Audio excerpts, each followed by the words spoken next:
Friends, कैसे हैं आप सब लोग। चलिए अब हम स्टार्ट करने जा रहे हैं अपनी क्लास नंबर 13। और इस क्लास नंबर 13 में जो हम टॉपिक डिस्कस करेंगे उस टॉपिक का नाम है टाइप्स ऑफ प्लान। आप तो ये जानते होंगे कि किसी भी कंपनी में जब कोई ऑब्जेक्टिव सेट किया जाता है तो उस ऑब्जेक्टिव को अचीव करने के लिए एक ऑर्गेनाइजेशन में, एक कंपनी में अलग अलग लेवल्स बनाए जाते हैं। डिफरेंट लेवल ऑफ मैनेजमेंट होते हैं। तो जैसा कि मैंने यहाँ पर लिखा हुआ है, there are different level of management, top level, middle level, lower level. और जितने हमारे बिज़नेस में लेवल ऑफ मैनेजमेंट होते हैं उसी हिसाब से हमारे बिज़नेस में अलग अलग अथॉरिटी और अलग अलग रिस्पॉन्सिबिलिटी होती हैं। ठीक है, पर्सनल की, जो हमारे पर्सनल एम्प्लॉयज़ होते हैं उनकी अलग अलग अथॉरिटी और अलग अलग रिस्पॉन्सिबिलिटी होती हैं। अब जब डिफरेंट लेवल्स पे काम कर रहे लोग जब प्लानिंग करते हैं तो प्लानिंग का जो नेचर होता है, जो उसकी यूसेज होती है, वो अलग अलग होती है। जैसे कि अगर हम बात करें कि टॉप लेवल पर जब भी प्लानिंग की जाती है तो लॉन्ग टर्म पर्पज से की जाती है। फिर अगर हम मिडिल लेवल की बात करें तो वहाँ पर जो प्लानिंग की जाती है वो आपकी शॉर्ट टर्म ड्यूरेशन के लिए की जाती है। और फिर दूसरा, कुछ प्लानिंग ऐसी होती हैं जो एक प्लानिंग दूसरी प्लानिंग को सपोर्ट करती है।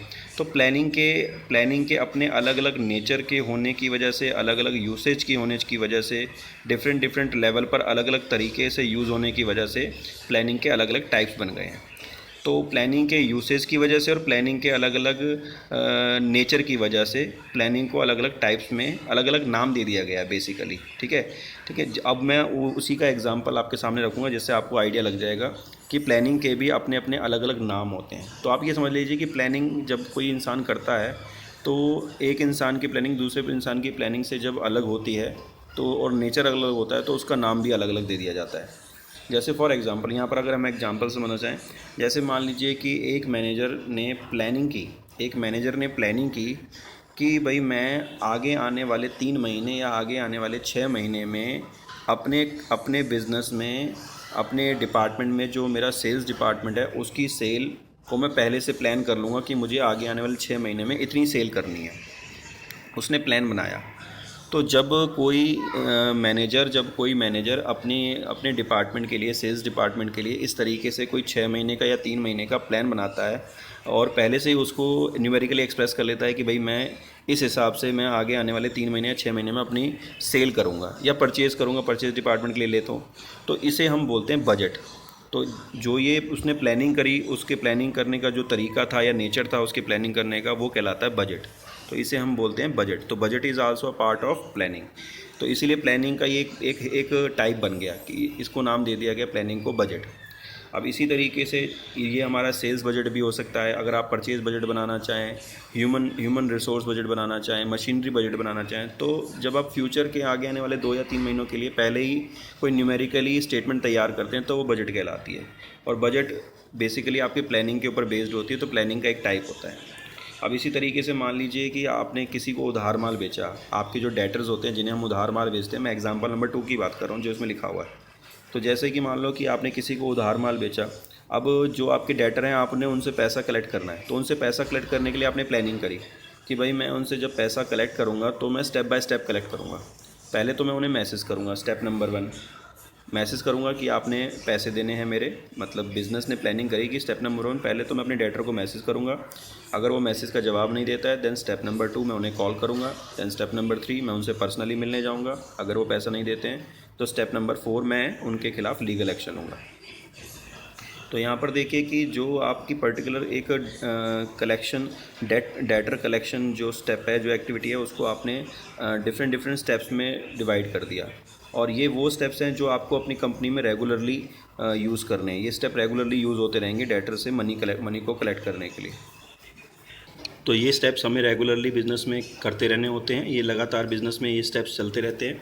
और प्लस ये क्रोनोलॉजिकल ऑर्डर में ये स्टेप्स हमें करने होते हैं। क्रोनोलॉजिकल ऑर्डर का मतलब होता है कि जब ये एक स्टेप आपका कंप्लीट हो जाएगा, जब यहाँ पर आपका स्टेप पूरा हो जाएगा, फिर आपको स्टेप नंबर 2 पे आना पड़ेगा, then step number 3, then step number 4। तो इसकी क्रोनोलॉजिकल ऑर्डर बोलते हैं। पहले स्टेप से आप स्टेप नंबर 3 या 4 पे नहीं आ सकते। पहले आप स्टेप नंबर 1 को अचीव करेंगे, स्टेप नंबर 2 पे आएंगे, फिर step number 3, then step number 4।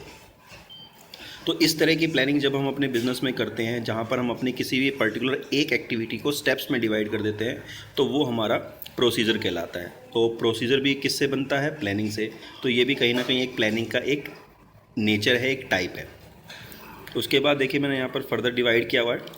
जो स्टेप नंबर 2 है, अगर मैं बात करता हूँ कॉल करने की, तो यहाँ पर कॉल करने को यहाँ पर 3 पार्ट में डिवाइड किया गया है कि अगर आप कॉल करते हैं तो आपके पास 3 ऑप्शन है कि आप कॉल मॉर्निंग में भी कर सकते हैं, आफ्टरनून में भी कर सकते हैं और इवनिंग में भी कर सकते हैं। अगर आप कॉल करते हैं इन तीनों में से किसी भी एक ऑप्शन को चूज़ करके, जो आपको सबसे सही और एग्जैक्ट मैनर लगता है कि हाँ भाई ये काम करने का तरीका बिल्कुल सही है, आफ्टरनून में ही करना चाहिए कॉल, मॉर्निंग या इवनिंग में नहीं करना चाहिए, तो आपने इन तीनों में से बेस्ट ऑप्शन चूज़ कर लिया आफ्टरनून। तो जब हम किसी भी पर्टिकुलर एक्टिविटी में, जब किसी भी पर्टिकुलर एक्टिविटी के हमारे पास अलग अलग ऑप्शंस होते हैं उसको करने के, अल्टरनेटिव्स होते हैं एक काम को करने के, और उसमें से जब हम कोई एक अच्छा तरीका ढूंढते हैं काम करने का, exact manner of doing a particular task, तो हम उसे बोलते हैं मेथड। तो यहाँ पर जैसे कॉल करने के यहाँ पे 3 ऑप्शन थे, 3 ऑप्शन में से आपने एक ऑप्शन को चूज़ किया जो आपको एग्जैक्ट लगा, सही काम करने का तरीका, तो उसे भी ये भी इसके लिए भी आपने प्लानिंग की होगी कि भाई कौन सा तरीका चूज़ करें, मॉर्निंग का, आफ्टरनून का या फिर इवनिंग का। तो जब हम किसी पर्टिकुलर एक्टिविटी के लिए उसके अलग अलग अल्टरनेट काम करने के अलग अलग अल्टरनेटिव में से कोई एक अल्टरनेटिव चूज़ करते हैं उसको एग्जैक्ट सही तरीके से करने के लिए काम को, तो वो हमारा कहलाता है मेथड। और मेथड भी प्लानिंग से ही निकल के आता है, तो ये भी प्लानिंग का एक क्या है, टाइप। तो कहीं ना कहीं मैं आपको ये समझाने की कोशिश कर रहा हूँ कि जो प्लानिंग हमारी की जाती है वो अलग अलग लेवल पर अलग अलग लोगों के द्वारा अलग अलग यूसेज होने की वजह से, अलग अलग उसके नेचर होने की वजह से वो अलग अलग उसको नाम दिए गए हैं प्लानिंग को। अब उसके बाद जैसे मैंने एक और टाइप के बारे में बताया हुआ है, जैसे कि मान लीजिए कि अगर आप आफ्टरनून में कॉल करते हैं तो यहाँ पर लिखा हुआ है कि if calling is used for personal purpose. अगर मान लीजिए किसी भी एम्प्लॉय ने कॉलिंग करते वक्त डायरेक्टर को कॉल करने की बजाय अपने किसी पर्सनली किसी को कॉल कर दिया, अपने फैमिली मेम्बर को, तो उसके ऊपर 100 रुपये का फ़ाइन लगाया जाएगा। मतलब ये डिसिप्लिन मेंटेन करने के लिए ऐसा करा गया है ताकि कोई भी मिसयूज़ ना करे कंपनी की कॉलिंग को, कंपनी के रिसोर्सेज का मिसयूज़ ना करे। कहीं ऐसा ना हो कि वो अपने पर्सनली खुद के मेंबर को कॉल करते रहे, अपने फैमिली मेंबर को, और कंपनी का खर्चा बढ़ता रहे और डेटर से जो कलेक्शन का काम है वो हो ही ना। तो इसीलिए एक डिसिप्लिन मेंटेन करने के लिए कि आपको ये काम करना है कॉलिंग का, फैमिली मेम्बर को कॉल नहीं करनी है, आपने किसी पर्सनली कॉल नहीं करनी है, तो क्या काम करना है क्या नहीं करना, इसका फ़र्क समझाने के लिए ये रूल बनाया गया, ये फ़ाइन इम्पोज़ किया गया कि अगर ऐसा हुआ तो फ़ाइन लगेगा। तो डिसिप्लिन मेंटेन करने के लिए जब हम प्लानिंग करते हैं तो वो हमारा क्या कहलाता है, रूल कहलाता है। और रूल भी किससे बनता है, रूल कैसे बनेगा, जब आप उसकी प्लानिंग करेंगे। तो ये भी रूल क्या है, प्लानिंग के एक नेचर का पार्ट है। तो अभी तक हमने जितना भी इस वीडियो में पढ़ा वो ये पढ़ा कि प्लानिंग के अलग अलग टाइप्स किस तरीके से हमारे सामने हमें देखने को मिलते हैं। तो ये जो मैंने अभी प्लानिंग के आपको ये टाइप्स बताए हैं, जैसे बजट, प्रोसीजर, मेथड या रूल, ये जितने भी प्लानिंग के टाइप्स होते हैं ये उनमें से कुछ टाइप्स हैं। तो अभी तो टाइप्स और भी हैं, बहुत सारे हैं, ये उनमें से कुछ चार हैं और आगे और भी हैं। अभी फ़िलहाल मैंने एग्जांपल के तौर पर सिर्फ आपको समझाने के लिए कि प्लानिंग के अलग अलग यूसेज और अलग अलग नेचर अलग अलग लोगों के द्वारा यूज़ होने की वजह से उसको हमें टाइप्स में डिवाइड करना पड़ा है, प्लानिंग को अलग अलग नाम दिए गए हैं। तो चलिए हम आगे समझने की कोशिश करते हैं कि आखिर प्लानिंग के कितने टाइप्स होते हैं। चलिए, तो यहाँ पर देखिए सबसे पहले एक डायग्राम बना हुआ है कि जितने भी हमारे प्लानिंग के टाइप्स होते हैं, हालांकि मैं नंबर्स में आपको बता देता हूँ प्लानिंग के टाइप्स कितने हैं हमारे सिलेबस में। टोटल 8 टाइप्स हैं, ठीक है। टोटल हमारे 8 टाइप्स ऑफ प्लान हैं जो आपने पढ़ने हैं, ठीक है। उसमें से हमने क्या किया, जितने भी 8 टाइप्स के प्लान हैं उनको हमने 2 कैटेगरी में डिवाइड कर दिया है, उनके टाइम पीरियड के हिसाब से और उनके यूसेज के हिसाब से। टाइम पीरियड और यूसेज के हिसाब से जितने भी हमारे टाइप्स ऑफ प्लान हैं, टोटल 8 टाइप्स ऑफ प्लान हैं, उन्हें हमने 2 कैटेगरी में डिवाइड कर दिया, एक स्टैंडिंग प्लान और एक सिंगल यूज प्लान। बोर्ड में कई बार क्वेश्चन आता है कि differentiate between standing plan and single use plan, what do you mean by single plan और स्टैंडिंग प्लान। तो ये ध्यान रखना, अगर आपकी कोई भी प्लानिंग का टाइप अगर आपको ऐसा लगता है कि वो रेगुलरली यूज़ हो रहा है, अगर मान लो आपने कोई भी एक प्लानिंग की कोई भी टाइप्स ऑफ प्लान एक लिया और मान लीजिए कि वो प्लान लगातार बिज़नेस के काम के साथ साथ जैसे जैसे बिज़नेस का काम चलता जा रहा है वो प्लानिंग उसके साथ साथ यूज़ होती चली जा रही है, तो उसे हम बोलते हैं स्टैंडिंग प्लान। अगर कोई भी आपने प्लानिंग करी किसी पर्टिकुलर टाइम पीरियड के लिए और उस पर्टिकुलर टाइम पीरियड के अंदर वो प्लानिंग पूरी हो गई और उसके बाद आपने दोबारा से वो प्लानिंग की या नहीं की, वो डिपेंड करता है सिचुएशन के ऊपर, लेकिन उस पर्टिकुलर सिचुएशन के हिसाब से पर्टिकुलर टाइम पीरियड के लिए वो प्लानिंग पूरी हो चुकी है और वो स्टॉप हो चुकी है, एंड हो चुकी है, वो दोबारा होगी या नहीं होगी वो बात की बात है। लेकिन जब कोई प्लानिंग ऐसी हो, जब कोई आप प्लान ऐसा बनाते हैं या प्लानिंग ऐसी करते हैं जो लगातार आपकी एक बार बनाने के बाद वो प्लानिंग लगातार चलती रहती है, लगातार चलती रहती है जब तक आपका बिजनेस चलता रहता है, तो वो होता है स्टैंडिंग प्लान। और जो प्लानिंग एक पर्टिकुलर टाइम पीरियड के लिए, पर्टिकुलर पर्पज़ के लिए बनाई जाए, और जैसे ही वो पर्टिकुलर पर्पज़ और पर्टिकुलर टाइम दोनों पूरे हो जाए और आपका पर्पज़ एंड हो जाए, टाइम पीरियड भी एंड हो जाए, तो समझ लीजिए वो प्लान वहाँ का वहाँ बंद हो गया है। दोबारा होगा या प्लान, वो दोबारा प्लानिंग होगी या नहीं होगी, वो हम नहीं कह सकते। तो चलिए स्टैंडिंग प्लान। अच्छा, जितने भी हमारे टाइप्स ऑफ प्लान होते हैं, मैंने जैसे 8 बताया, तो उसमें से अब मैं कैटेगराइजेशन कर देता हूँ। उनमें से जो number of types of plan हैं, उसमें से 4 प्लानिंग के टाइप्स ऐसे हैं जिन्हें हम स्टैंडिंग में डाल देते हैं, और 2 टाइप्स ऑफ प्लान ऐसे हैं जो हम सिंगल यूज में डाल देते हैं। और टोटल मिला के 8 में से 4 तो चले गए स्टैंडिंग प्लान में और 2 चले गए सिंगल यूज प्लान में। बाकी के जो 2 प्लान रह गए हैं, जिनको मैंने ग्रीन पेन से यहाँ पर मेंशन किया हुआ है, ऑब्जेक्टिव एंड स्ट्रेटजी, ये 2 टाइप्स ऑफ प्लान ऐसे हैं जो, ये है तो प्लानिंग के टाइप्स ही, लेकिन ये 2 टाइप्स ऑफ प्लान ऐसे हैं जिनको स्टैंडिंग और सिंगल यूज़ दोनों में नहीं डाला जाता, इनके यूसेज के हिसाब से, इनके उपयोग के हिसाब से, ठीक है, इनके नेचर के हिसाब से। वो कैसे नहीं डाला जाता इनको सिंगल और स्टैंडिंग में, वो मैं आपको आगे चल के थोड़ी देर बाद बताऊंगा। तो सबसे पहले आप ये समझ लीजिए कि स्टैंडिंग प्लान क्या होता है। Standing plan when developed once, जब स्टैंडिंग प्लान एक बार बना लिए जाते हैं, but modified from time to time meet business needs. मतलब एक बार जब स्टैंडिंग प्लान बन जाते हैं, एक बार बनाने के बाद आप उन्हें ख़त्म नहीं कर सकते, जब तक बिज़नेस चलता रहेगा वो भी चलते रहेंगे। लेकिन अगर थोड़ा बहुत उनमें चेंजेस की ज़रूरत है, वो चेंजेस हो सकते हैं। जैसे कि मैंने आपके पिछले एग्जांपल में जैसे यहाँ पर बताया था कि जैसे अगर हम बात करते हैं प्रोसीजर की, प्रोसीजर हमारा स्टैंडिंग प्लान होता है। तो यहाँ पर जैसे आपने ये स्टेप्स बनाए, स्टेप नंबर 1 मैसेज करेंगे आप डेटर को, पैसा कलेक्ट करने के लिए कॉल करेंगे। यहाँ पर थोड़ा सा अगर आप चेंज करना चाहिए कि मैसेज अगर आप मेल ना करके मैसेज आप व्हाट्सअप करेंगे, कोई बात नहीं, चेंज कर लो, चेंज हो जाएगा। पर्सनली मिलने की बजाय आप ये हटाना चाहें स्टेप नंबर 3, सीधा कॉल करने के बाद लीगल एक्शन लेंगे, तो ये भी हो सकता है। तो कहीं ना कहीं मेरा कहने वाला ये है कि जो स्टैंडिंग प्लान है वो जब वो एक बार बन जाते हैं, डेवलप्ड वंस, मेरे लेफ्ट हैंड साइड में देखना आप, developed ones but modified time to time to meet business चीज़। एक बार बना दिया गया, फिर वो ख़त्म नहीं होंगे, वो मॉडिफाइड होते रहेंगे, चेंज होते रहेंगे। और दूसरा जो स्टैंडिंग प्लान होते हैं, they are insured internal operation run smoothly. वो इसलिए बनाए जाते हैं स्टैंडिंग प्लान ताकि कंपनी का जो इंटरनल ऑपरेशन है, जो अंदरूनी बिजनेस जो चल रहा है, प्लानिंग अंदर आपका प्रोडक्शन चल रहा है, सेल चल रही है, मार्केटिंग चल रही है, ये सब काम स्मूथली होते रहे। And the next one is it enhance efficiency in routine decision making. और रूटीन में जो हम डिसीजंस लेते हैं, ठीक है, रूटीन्स में जो हम डिसीजन लेते हैं, जैसे जितने भी हमारे डिपार्टमेंटल मैनेजर हैं जो वो डिसीजन लेते हैं सेल का, परचेज का, फाइनेंस का, मार्केटिंग का, जब भी उन्होंने कोई भी डिसीजन लेने होते हैं, तो ये स्टैंडिंग प्लान्स रूटीन डिसीजन लेने में हमारी मदद करते हैं। जैसे रूटीन में क्या क्या काम होते हैं, परचेज, कच्चे माल को ख़रीदना, उसे बनाना, उसे बेचना। तो ये जितने भी आपने स्टैंडिंग प्लान्स ये नाम दिए गए हैं, जैसे पॉलिसी, प्रोसीजर, मेथड और रूल, ये चारों के चारों जो ये टाइप्स ऑफ प्लान हैं, ये हमारे रूटीन बिजनेस में जो एक्टिविटीज़ होती हैं उनके लिए जो डिसीजन लिए जाते हैं कि आज हमें क्या माल ख़रीदना है, क्या नहीं ख़रीदना, आज हमें कितना माल बेचना है, कितना नहीं बेचना, तो ये प्लान हमारी मदद करते हैं उन डिसीजंस को लेने में। अगला जो सिंगल यूज्ड प्लान होते हैं वो बेसिकली बनाए जाते हैं पर्टिकुलर कोर्स ऑफ एक्शन के लिए, पर्टिकुलर टाइम पीरियड के लिए। तो single use plan are the course of action not likely to be repeated in future. मतलब इनके फ्यूचर में रिपीट होने के चांसेस हो या ना हो, ये श्योर नहीं होता है। नॉट लाइकली टू बी का ये इसमें लिखा हो, not likely to be repeated, इसका मतलब ये है कि रिपीट हो सकते हैं, लेकिन जो भी आप प्लान बनाएंगे वो प्लान पहले के मुकाबले जो दूसरा वाला होगा वो पहले से अलग होगा, ठीक है। जैसे अगर हम बजट की बात करते हैं, जैसे मान लीजिए कि आपने अगर, जैसे इसमें बजट एक एग्जांपल है सिंगल यूज़ प्लान का।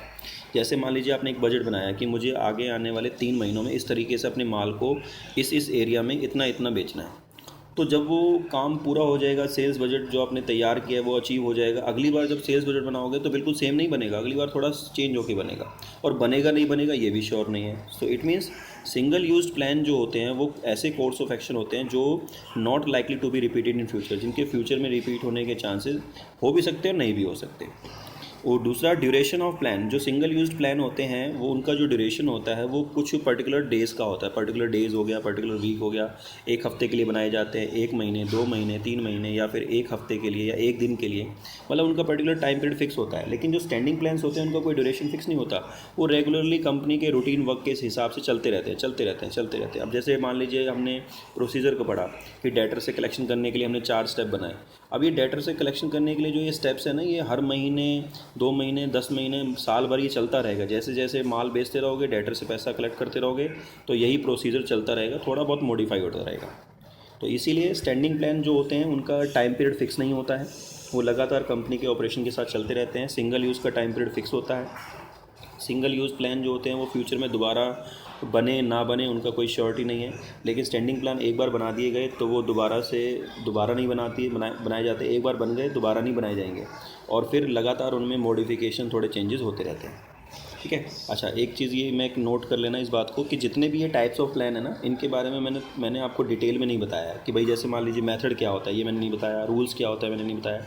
तो इसी के कंटिन्यूशन में एक क्लास नंबर 13 का पार्ट नंबर 2, मतलब इसके अभी ये वीडियो थोड़ी देर में स्टॉप हो जाएगी, इसका जो पार्ट नंबर 2 रहेगा, ये पार्ट 1 है वीडियो का, तो पार्ट नंबर जो 2 रहेगा 13 क्लास नंबर 13 का पार्ट नंबर 2, उसमें मैं सारे जितने भी प्लान हैं, टाइप्स ऑफ प्लान, उनको एक केस स्टडी के ज़रिए मैं आपको डिटेल में समझाऊंगा। तो अभी फ़िलहाल आपने इस वीडियो में सिर्फ फोकस करना है कि टाइप्स ऑफ प्लान होते क्या हैं, और प्लस स्टैंडिंग और सिंगल यूज़ प्लान की जो कैटेगरी है according two types of plan, वो क्या मतलब होता है।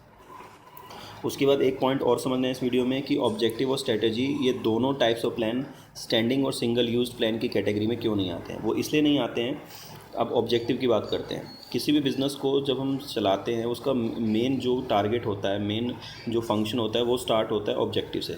जब तक बिज़नेस का कोई ऑब्जेक्टिव नहीं होगा तो बिज़नेस में आगे होने वाली जितनी भी एक्टिविटीज़ हैं उनको कोई भी इफ़ेक्ट नहीं मिलेगा, कोई एक्शन में नहीं आएंगी जितनी भी एक्टिविटीज़ हैं। तो सबसे पहले ऑब्जेक्टिव जनरेट होता है, फिर उससे धीरे धीरे बाकी सारी एक्टिविटीज़ एक्शन में आना शुरू हो जाती हैं।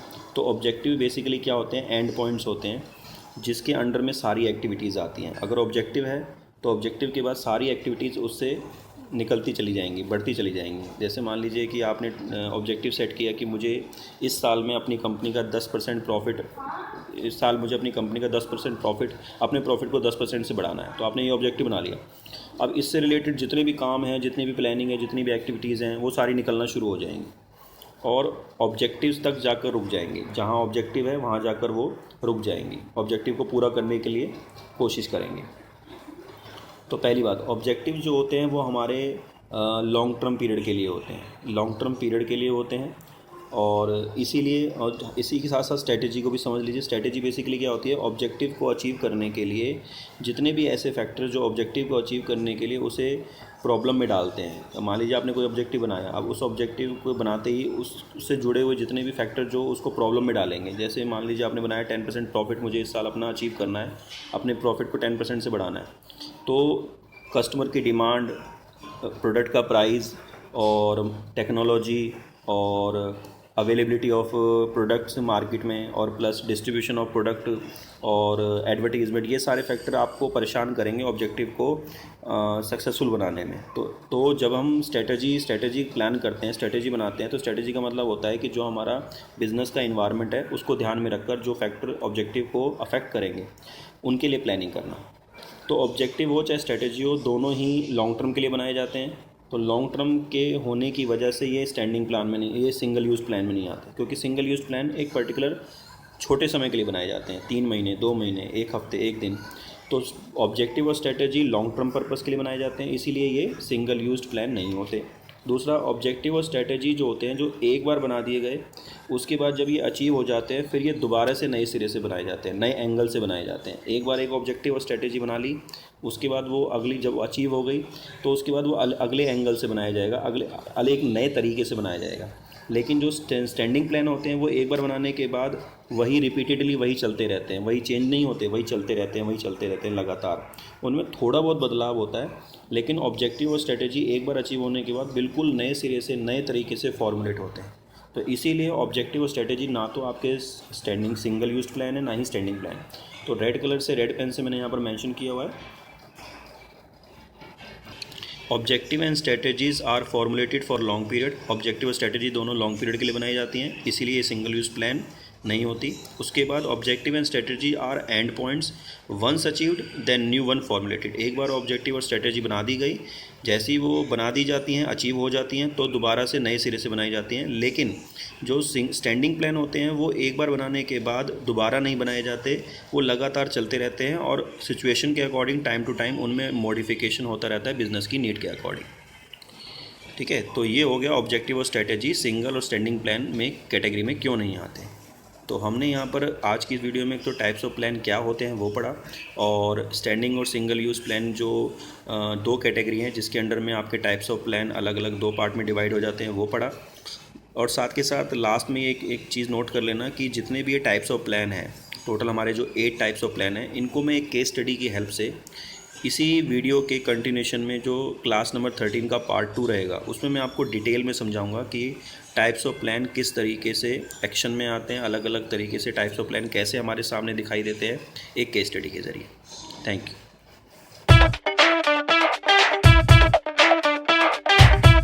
Subscribe now and press the bell icon. Never miss an update.